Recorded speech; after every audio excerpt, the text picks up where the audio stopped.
Bonjour à tous, je suis Elodie dans tous sens et dans cette première vidéo, je vais vous expliquer comment je fais au quotidien pour me repérer en tant que très malvoyante entre les pièces et après on verra pour les billets. Alors, je me suis procuré ce petit matériel que vous pouvez trouver à la fois à l'AVH, l'association Valentin Oui, et chez Cecia, C-E-C-I-A-A. Alors, ce sont celui-là dans ma main droite, un monnayeur, euro Ogon, si je prononce bien, il est rond. Et dans ma main gauche, j'ai un range-monnaie de forme rectangulaire. Et je vais vous expliquer la différence entre les deux et vous expliquer pourquoi personnellement je préfère la forme rectangulaire. Voilà. Alors, on va commencer par le monnayeur euro Ogon qui est rond. Il a une face striée et une face lisse.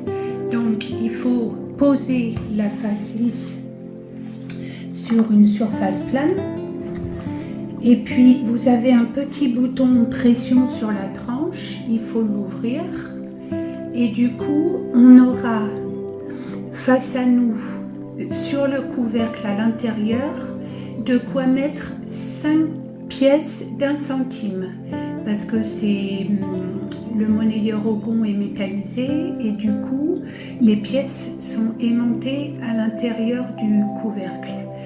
Ensuite, quand on regarde l'autre face qui est à plat sur le bureau, en l'occurrence ici, il faut partir de la gauche et faire que ça tourne en spirale. Donc là, on aura les pièces de 2 centimes. Ensuite, dans la continuité, 5 centimes. J'espère que je ne vais pas me tromper. 10 centimes, on remonte 20 centimes, 50. Alors, les pièces d'1 euro sont au milieu et il nous reste les deux tout en haut. Voilà, donc l'inconvénient de cette forme ronde, c'est qu'il faut bien partir dès le départ pour ne pas être en décalage avec les pièces. C'est comme quand on a une table ronde dans sa cuisine ou sa salle à manger. Quand on est déficient visuel, c'est pas simple, on n'a pas de repère et on tourne en rond. Donc là, je pense avoir bien fait le tour et donc il y a un ressort en dessous et on peut, en appuyant sur la pièce, l'enlever comme ça. Voilà. Alors, je vais toutes les enlever. C'est des pièces de 2.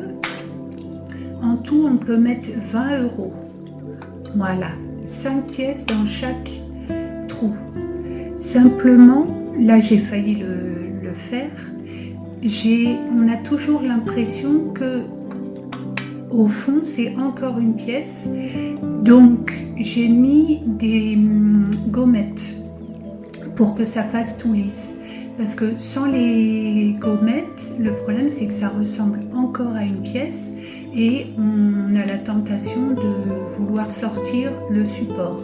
Là, heureusement, comme c'est métallisé, c'est en aluminium en l'occurrence, ça risque pas de partir. Mais vous allez voir pour le range-monnaie en plastique, c'est autre chose. Donc l'idéal, le petit conseil, c'est de mettre bien une gommette. Comme ça, on sait qu'il n'y a plus à tirer, il n'y a plus de pièces. Ne vous inquiétez pas, c'est l'horloge allemande qui donne l'heure. Voilà, donc je peux ranger facilement la pièce. Donc l'inconvénient de ce monnayeur euro Ogon, selon moi, c'est donc la forme ronde et puis le poids aussi. Parce que quand on l'a dans le sac à main, je vous dis pas, une fois plein, une fois qu'on a mis les 20 €, ça fait 310 à 315 grammes. Voilà, donc c'est assez lourd dans le sac. Mais il n'empêche que le fait que ça soit en aluminium, c'est hyper résistant. Voilà, donc on passe Orange Money en plastique. Alors, moi, pour savoir dans quel sens commencer, j'ai collé une butée. Pareil, ça s'achète par exemple au magasin ADH, dont j'ai déjà parlé.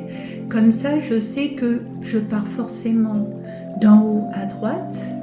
Donc là, ça fera les pièces de 1 centime, en dessous 2 centimes, 5 centimes, 10 centimes. On part à gauche 20 centimes, on remonte 50, 1 € et 2 €. Et là, c'est l'inconvénient du plastique, c'est que c'est moins solide. Et donc, c'est pour les pièces d'1 € que j'ai fait une bêtise. À la première utilisation,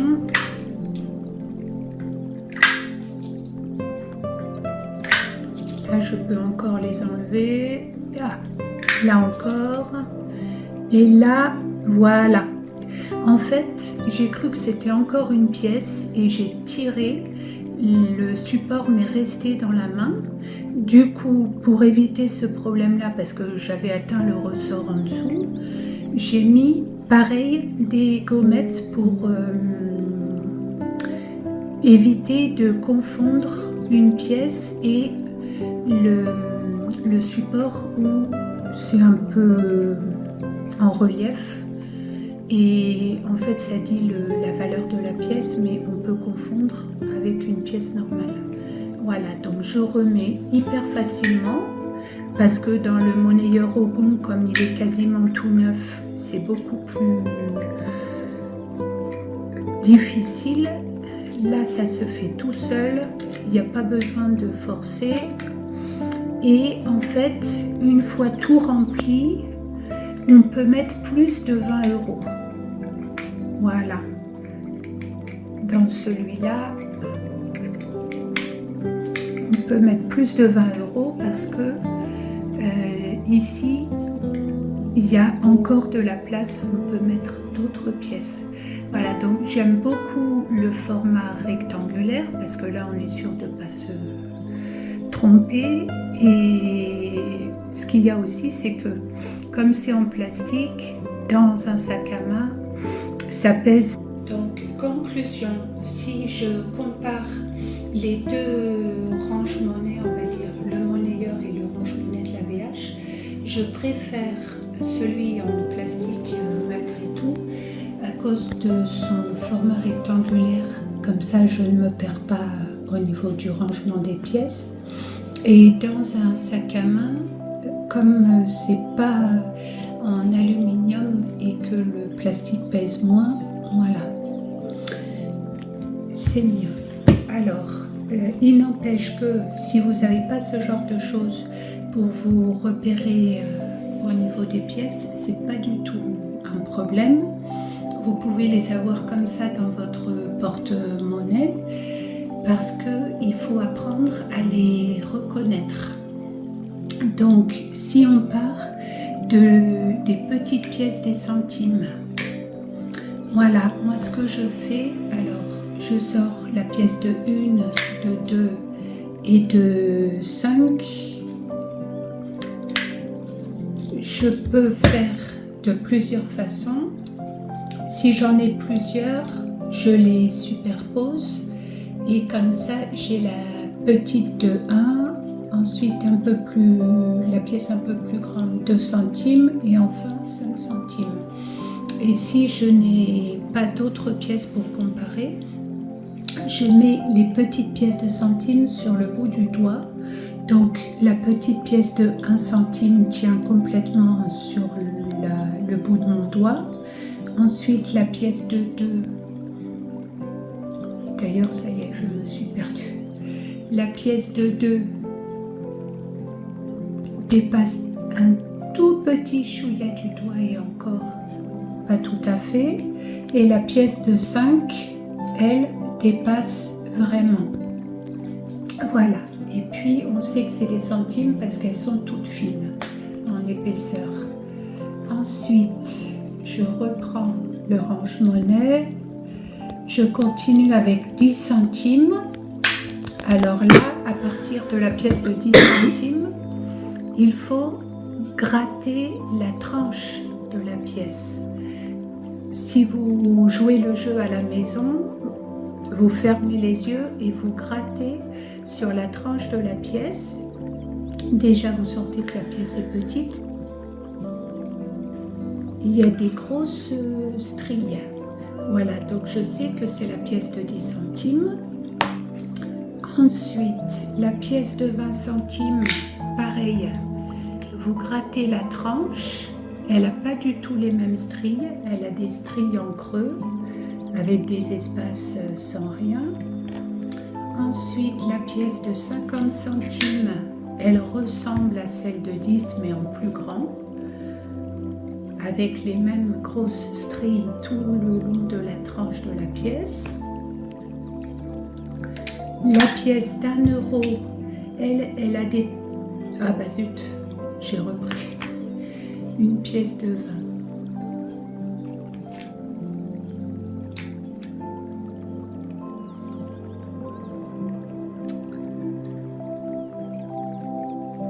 Alors attendez. Oui, je sais, j'ai fait une erreur. Ça y est. Alors ça, c'est l'inconvénient du range-monnaie, parce que c'est super pratique. Mais là, j'ai fait une grosse erreur. J'ai mis des pièces de 20 centimes dans l'espace des 50 centimes. Voilà, c'est un peu ça. Dans le monnayeur en aluminium, on ne peut pas.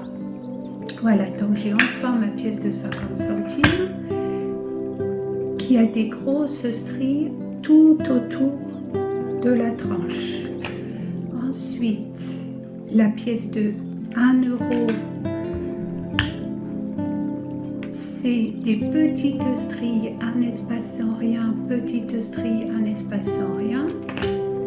Et enfin, la pièce de 2 ressemble à la pièce de 1 €, mais il y a des stries tout le long. Il n'y a pas d'espace.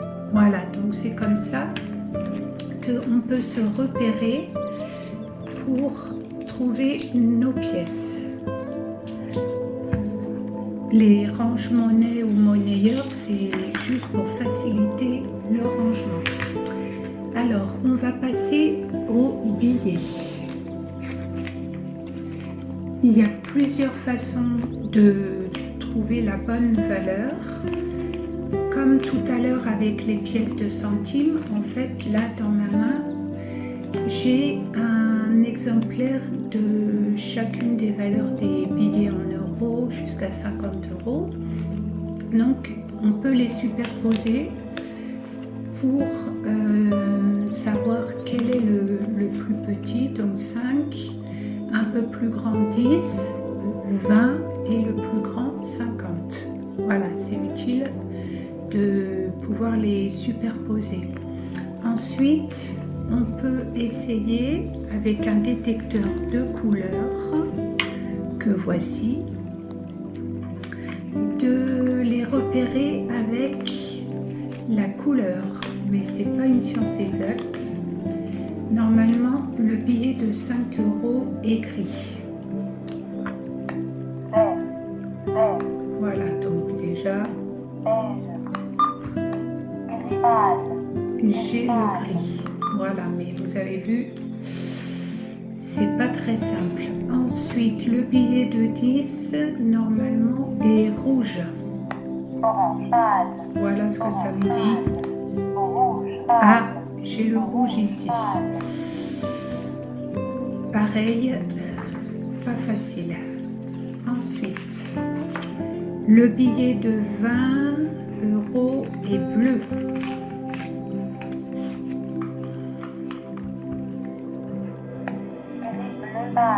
Ça me dit bleu. Non. Je le retourne au cas où. Non. c'est vraiment pas bien. Voilà, et ensuite le billet de 50 est orange. Là, ça marche. Donc, avec les couleurs des billets, c'est pas la solution. Une deuxième solution, c'est de tenir le billet comme ça, entre l'index et le majeur, et on regarde où le billet arrive au niveau de sa taille sur le majeur. Voilà, donc là il arrive tout en bas, si je ne me trompe pas, c'est le billet de 5 €. Ensuite on fait pareil avec tous les billets. Oula, attendez. Oui.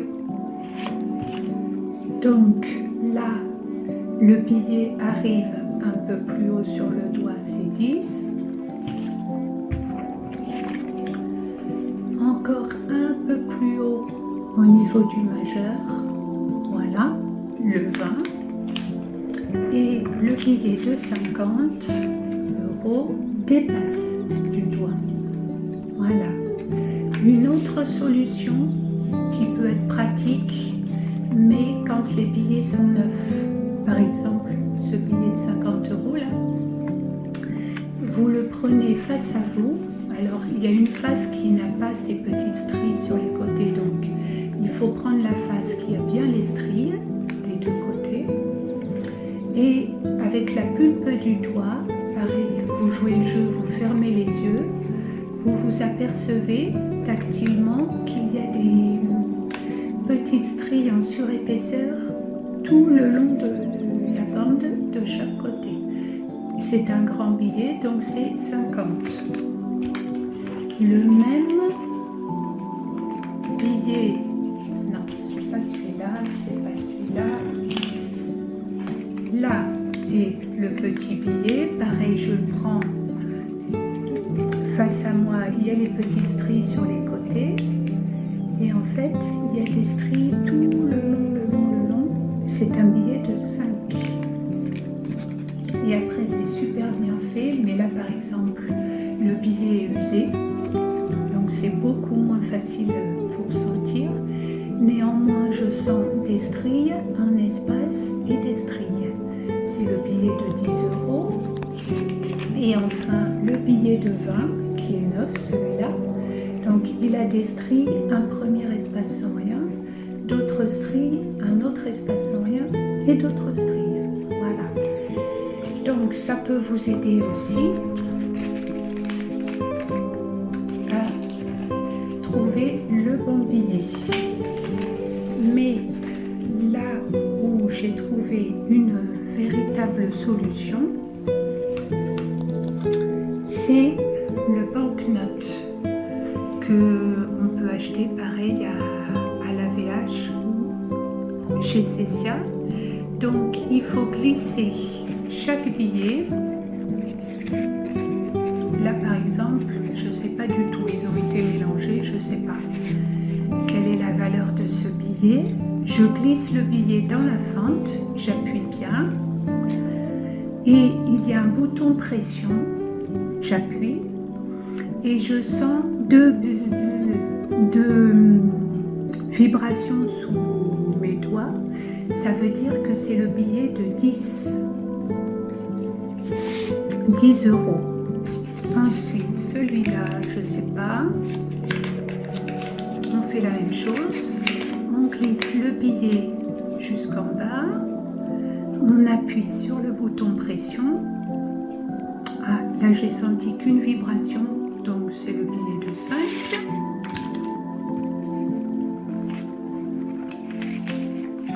Celui-là, un grand billet, c'est 50 ou 20.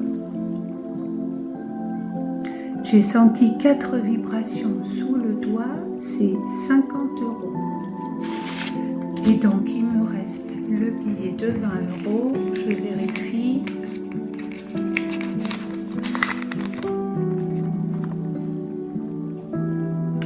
j'ai 3 pressions, 3 vibrations sous le doigt, c'est bien 20 €. Donc je récapitule. Le billet de 5, ça fait une vibration sous le doigt. Le billet de 10, 2. Le billet de 20, 3. Et le billet de 50, 4. Voilà comment j'arrive à me repérer. J'espère que toutes ces explications ont été claires pour vous. N'hésitez pas à m'envoyer des commentaires et je vous donne juste une petite brève pour finir. N'hésitez pas à aller voir le film Regarde, ça s'écrit Regarde avec un point d'exclamation avec Danny Boone. C'est un très beau film dont on n'entend pas beaucoup parler. Et en fait, c'est sur la déficience visuelle, un couple divorcé qui ne s'entend pas et qui apprend du jour au lendemain que leur fils de 16 ans va devenir aveugle. Voilà, c'est vraiment très très bien joué et avec Danny Boone, de toute façon, vous ne pouvez pas en douter. Voilà, je vous dis à bientôt dans une prochaine vidéo. Bye!